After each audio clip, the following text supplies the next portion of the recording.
मैं करीब 50-55 साल से समाज और देश की सेवा में लगा हूं। मैं राजनीति में तो बहुत देर से आया था। समाज के चरणों में मुझसे जो बन सकता था करने की मैं कोशिश करता था।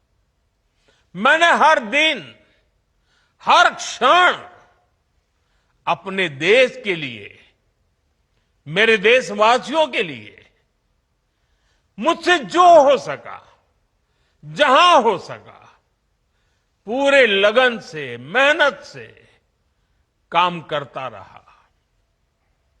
और इसमें मेरी मां के आशीर्वाद, मेरी मां की बहुत बड़ी भूमिका रही है। मुझे मां भारती की सेवा करनी थी, इसलिए मुझे जन्म देने वाली मेरी मां ने मुझे अपने दायित्वों से मुक्त कर दिया था। और मां ने मुझे आशीर्वाद दिया कि बेटा जाओ, देश की करोड़ों माताओं की सेवा करना, देश के गरीबों की सेवा करना। उस मां के ही आशीर्वाद से मैं चल पड़ा था।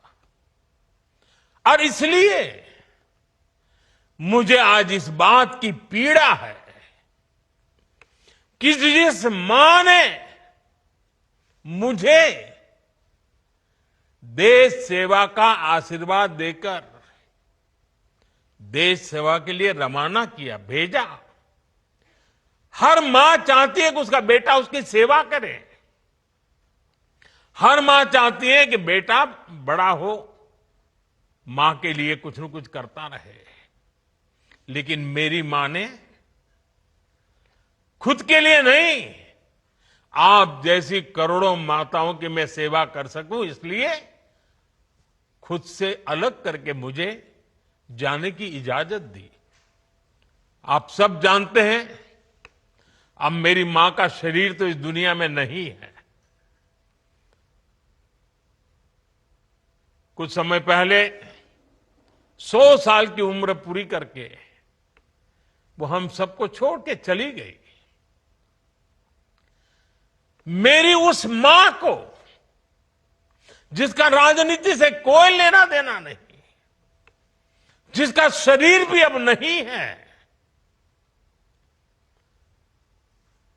मेरी उस मां को आरजेडी कांग्रेस के मंच से भद्दी भद्दी गालियां दी गई। माताएं बहनें, मैं देख रहा हूं आपके चेहरे, आपको भी कितना दर्द हुआ होगा। मैं देख रहा हूं कुछ माताओं के आंख में आंसू मुझे नजर आ रहे हैं। ये बहुत ही दुख देने वाला है, कष्ट देने वाला है, पीड़ा देने वाला है। क्या गुनाह, उस मां का क्या गुनाह जैसे भद्दी गालियां सुना दी जाए।